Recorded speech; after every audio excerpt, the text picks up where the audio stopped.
Europe 1, un temps d'avance. 6h25 en ce 12 septembre, Thomas. Aujourd'hui dans l'histoire, on voyage dans notre histoire tous les matins avec Franck Ferrand. Bonjour Franck. Bonjour Thomas et Julie.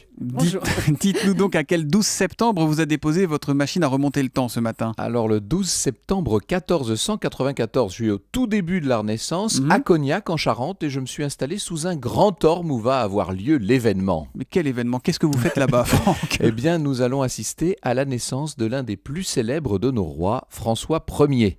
Un nouveau-né qui du reste n'est pas destiné a priori à monter sur le trône. Son père, Charles d'Angoulême, n'est qu'un cadet de la famille de Valois.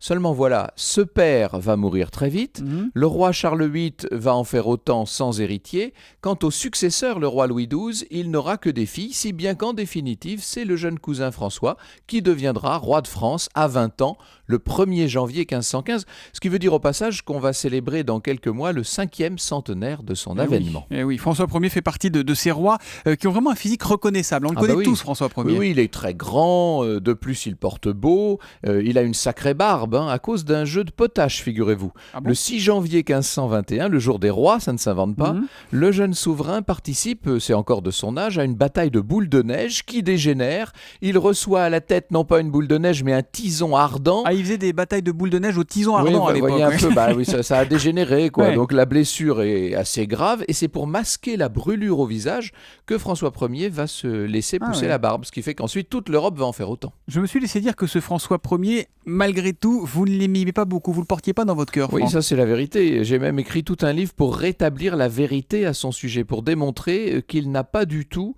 été le bon roi, le grand roi qu'on nous dépeint à longueur de page dans les manuels scolaires. Mais ça, n'est-ce pas, c'est une autre histoire. Et on renvoie nos auditeurs à ce livre donc sur François Ier signé Franck Ferrand. L'histoire, on la retrouve avec vous tout à l'heure à 14h, Franck. Oui, on sera en compagnie de Marc Menant et nous accompagnerons l'expédition Shackleton dans sa traversée de l'Antarctique. On en frissonne déjà. Au cœur de l'histoire, c'est à 14h sur Europe 1. Merci, à tout à l'heure, Franck. Bonne journée.